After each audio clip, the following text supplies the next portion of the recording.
Hey, salut à tous. J'espère que vous allez bien. En tout cas, pour ma part, ça va nickel. Aujourd'hui, je vais vous présenter la course de Flowbeck. Donc, ce n'est pas une course CW ni une EDH, c'est une course officielle SCWB. Donc, une course 1.12. Il y avait uniquement les UN3 et les Elite 2 et quelques Masters. Donc, une course très difficile avec un peu plus de 1650 mètres de D+, si je ne me trompe pas, et un parcours de 116 km. Donc là, il y avait pas mal de grosses équipes et de très bons coureurs aussi ce jour-là.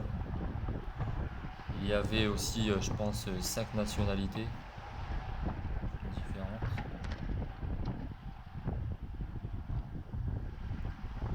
Donc là, en fait, sur cette course, franchement, moi, j'ai vraiment kiffé malgré la difficulté qu'il y avait. J'ai vraiment kiffé. Ça roule régulier, les coureurs ils gueulent pas pour rien, ça roule et point en fait. C'est, ça roule intelligemment, j'ai envie de dire. Donc on voit que c'est pas des petites courses. Donc là, on peut voir qu'au bout de 1 km, ça va commencer à grimper. 3%, 4%. Donc cette cote, en fait, elle va... Je pense qu'elle fait 2 km si je me trompe pas, ou presque, avec une 6% de moyenne. Donc le départ se faisait en côte aussi, en fin de côte, donc ça allait encore. Donc là, on peut voir déjà qu'à gauche, il y a un coureur de l'ECW Jeunesse euh, qui est parti en attaque avec un autre coureur qu'on n'a pas vu, qu'on voit pas sur la vidéo. Donc là, ils ont fait, je pense, deux tours ensemble, je pense, à deux. Donc il y en a un qui a eu le prix de la combativité, totalement mérité. Donc là, on peut voir qu'il y a aussi l'équipe Urbano, une équipe flamande très forte aussi, qui sont invités à pas mal de courses aussi. Il y a l'équipe Akrog que vous voyez un petit peu plus loin, là-bas derrière, en bleu ciel et jaune fluo.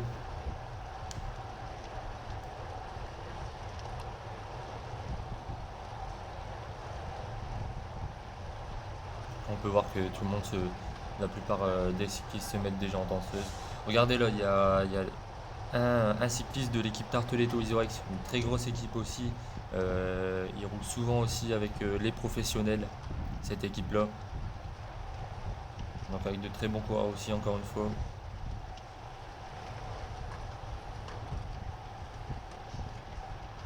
Donc le placement en fin de cette cote était vraiment important. Parce que, bon, vous allez le voir quelques secondes plus tard, là, malgré la route, enfin la place qu'on avait, ça va pas faire comme là maintenant. Prendre toute la route, en fait, il y aura que 3 coureurs maximum l'un à côté de l'autre. Tellement que ça roule. Donc là, on peut voir Julien, là, juste derrière.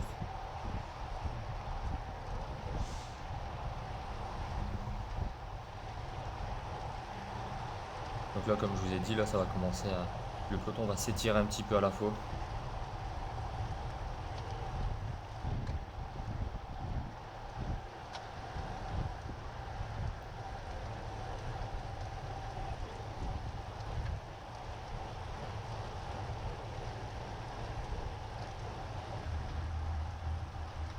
Donc là, je pense qu'on va arriver sur le replat, là. On va arriver bientôt en fin de boss.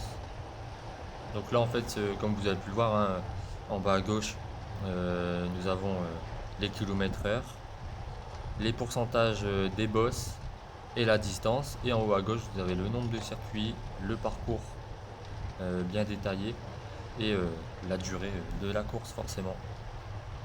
Et en bas à droite, les degrés.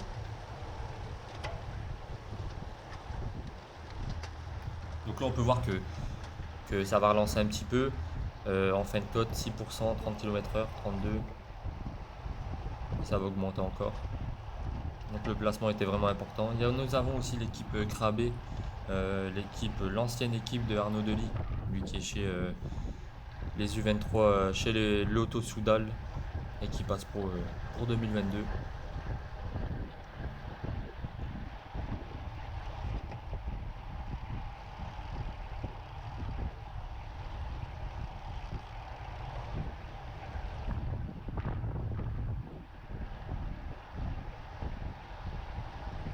Là voilà, on va bientôt passer à la fin de la bosse. Enfin, j'ai envie de dire.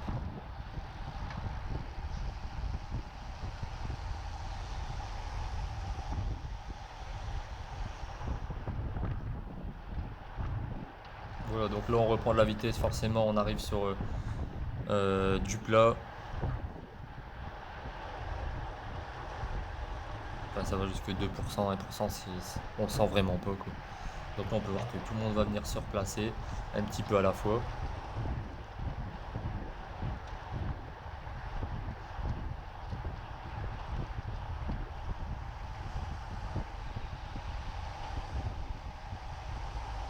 Donc là vous allez le voir après dans quelques secondes d'ailleurs. Le coureur ici en bleu foncé derrière moi là va commettre une petite erreur sur ces routes en béton avec ces saletés de rainures au milieu. Là voilà, Julien va venir se replacer derrière moi. Donc là, vous voyez, on va passer le virage et regardez l'erreur qu'a commis le cycliste ici en bleu foncé, ce qui va provoquer une belle chute. Voilà.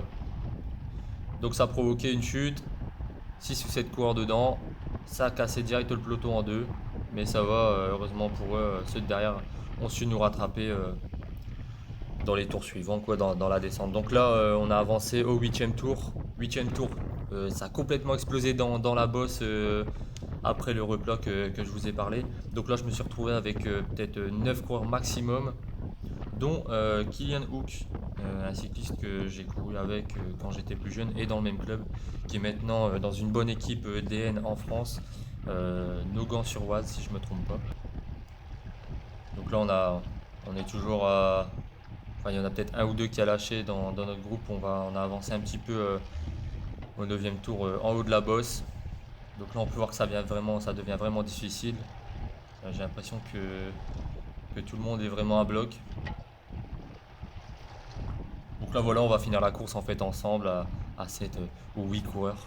Là, devant nous, ils sont peut-être à 1 minute, 1 minute 30 devant nous, les autres, dont les meilleurs, forcément. Donc au bout de 80 km, ça fait vraiment mal. Cette côte, elle fait vraiment mal. Donc là, on peut voir que tout le monde a du mal, hein, c'est simple, hein. On ralentit même fort sur le replat. Donc là, on peut voir Kylian qui pousse le coureur qui est un peu à bout pour essayer de l'aider à passer le relais, forcément. Donc franchement, ça a collaboré super bien. Aucun souci sur ça. Donc là, on peut voir qu'il y a un coureur qui est tombé. Il commence à pleuvoir à ce moment-là. Donc il a glissé sur la ligne blanche. Ça crée une petite cassure. Bon, ça va, tout le monde a su rattraper le groupe. Heureusement, mais après, on s'est parlé un peu entre coureurs et on a ralenti un peu la course au niveau de la descente. Donc là, voilà, j'ai avancé un petit peu avant le dernier tour. Donc là, je parlais avec Kylian, on se disait que c'était vraiment difficile. Même lui n'avait jamais fait cette course et il disait que ça faisait quand même mal. En sachant qu'il a roulé une grosse course de 165 km du dimanche. Donc là, l'arrivée se faisait comme le départ en côte en fait. Ça montait jusqu'à 7%. Donc là, on peut voir, on va avancer un petit peu jusqu'au dernier tour. Donc le dernier tour, au bout de 100 km, ça a piqué vraiment aux jambes. On peut voir que ça grimace quand même pas mal. Donc là, vraiment, vous pouvez voir que tout le monde est à bout. Ça casse de tous les côtés. Bon, ça va revenir un petit peu à la fois. Mais vous allez le voir un petit peu plus loin. Moi, je vais complètement exploser. Donc après le replan, en fait, ça m'a complètement tué. Et je vais finir avec deux coureurs.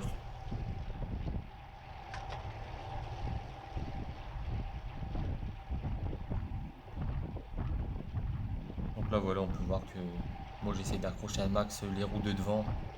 Derrière, bah, comme je vous ai dit, il y a plusieurs coureurs qui peuvent créer des cassures et c'est ce qui s'est passé derrière. Mais ça va. Euh, il y a un coureur de la team des ascenseurs va faire l'effort pour revenir vers nous. Heureusement.